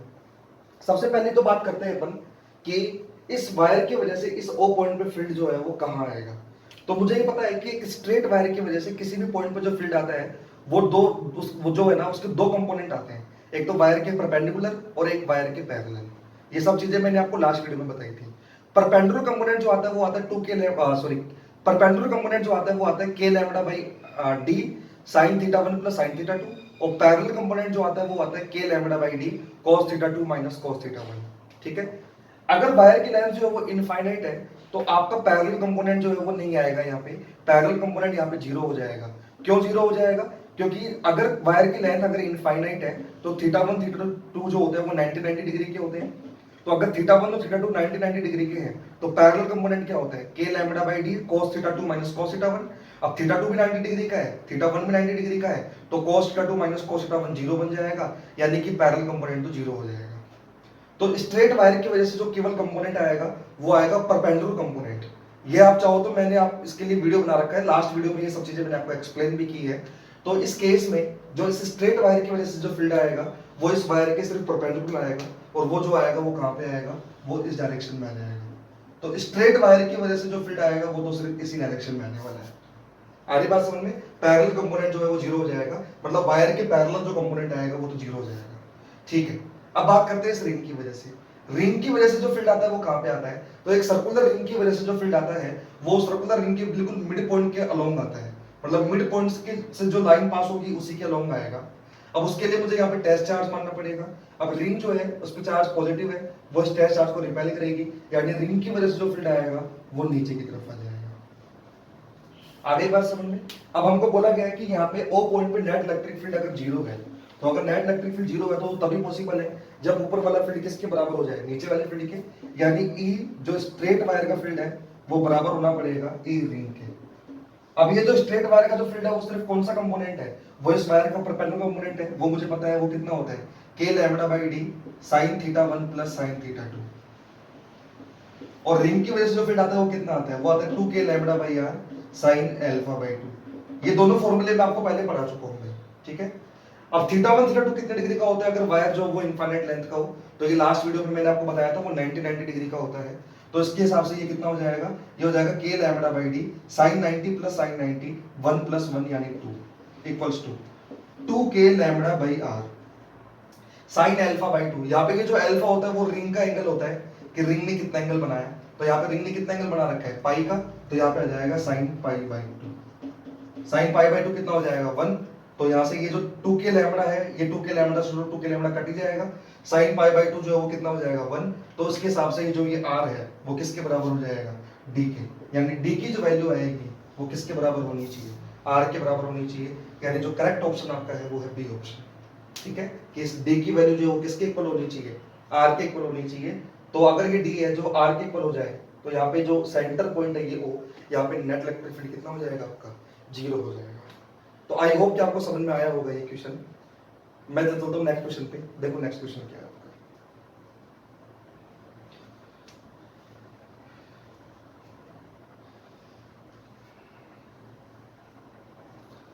तो अब देखो मैंने रिंग की वजह से फील्ड पढ़ा दिया है और रिंग के सेंटर में मैंने काफी सारे क्वेश्चन आपको करवा दिए हैं, ठीक है। और एक क्वेश्चन मैंने आपको करने के लिए भी दिया है, उसका आंसर आप मुझे कमेंट बॉक्स में बता भी सकते हो कि क्या आंसर आएगा उसका। तो मैंने क्वेश्चन करवाया आपको, एक क्वेश्चन और है जो मैं आपको दे रहा हूं, बट इसका सॉल्यूशन मैं आपको इस वीडियो में नहीं बता रहा। इसका वीडियो में मैं उसका सॉल्यूशन जो है मैं आपको नेक्स्ट वीडियो में बताऊंगा।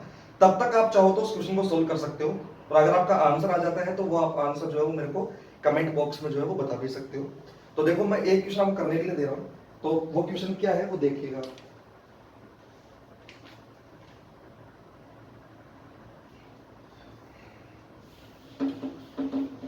तो देखो अब नेक्स्ट क्वेश्चन क्या है आपका।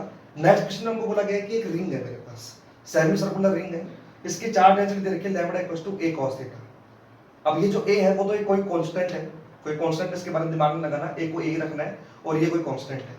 और जो ये थीटा है वो इसके पॉजिटिव एक्स एक्सिस से, यानी पॉजिटिव एक्स एक्सिस से ये एंगल है।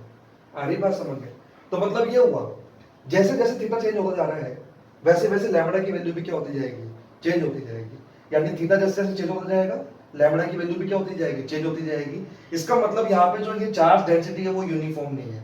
मतलब ये जो क्वेश्चन है पर्टिकुलर, ये जो क्वेश्चन है ये नॉन यूनिफॉर्म चार्ज रिंग के ऊपर बेस्ड है। अभी तक जो हमने क्वेश्चन किए थे वो तो कैसे क्वेश्चन किए थे जिसमें रिंग पे जो चार्ज था वो यूनिफॉर्मली डिस्ट्रीब्यूट था, लेकिन इस क्वेश्चन में जो चार्ज है वो आपका यूनिफॉर्मली डिस्ट्रीब्यूट नहीं है। इसमें जो चार्ज है वो सब जगह कैसा है, अलग अलग है, क्योंकि जैसे जैसे थीटा चेंज होता जाएगा वैसे वैसे आपकी चार्ज डेंसिटी क्या होती जाएगी, चेंज होती जाएगी। तो ये मतलब नॉन यूनिफॉर्म चार्ज रिंग का क्वेश्चन है। इस रिंग की जो रेडियस है वो r है, आपको बताना है सेंटर पॉइंट O पर इलेक्ट्रिक फील्ड की वैल्यू जो आएगी वो कितनी आएगी। बात समझ में आ रही है? क्या कहना चाहूँ, काफी अच्छे लेवल का क्वेश्चन है।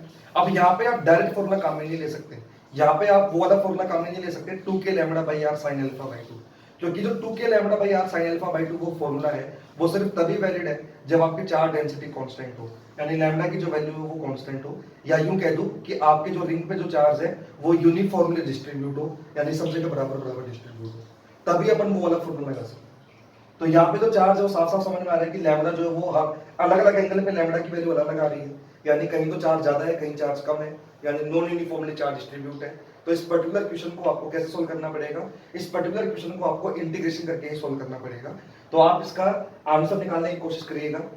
इसका सॉल्यूशन जो है वो मैं आपको इस वीडियो में नहीं बता रहा, इसका सॉल्यूशन मैं आपको नेक्स्ट वीडियो में बताऊंगा। वहां पे नेक्स्ट वीडियो में जो मैं कहानी को स्टार्ट करने वाला हूँ वो इसी क्वेश्चन से स्टार्ट करने वाला हूँ। तब तक आप इस क्वेश्चन को सोल्व करो, काफी अच्छे लेवल का न्यूमेरिकल है। अगर आपका आंसर आ जाता है तो आप मुझे कमेंट बॉक्स में इसका आंसर शेयर भी कर सकते हो, आप बता सकते हो कि आपका आंसर क्या है। और इसका अगर आपका आंसर सही हो चाहे गलत हो वो आप फिर नेक्स्ट वीडियो में देख लेना, अगर गलत हो तो चेक कर लेना, नेक्स्ट वीडियो में आपको उसका मैं सॉल्यूशन भी बताऊंगा। आगे बात समझ में? चलो ठीक है, मिलते हैं फिर नेक्स्ट वीडियो में इसी न्यूमेरिकल के साथ।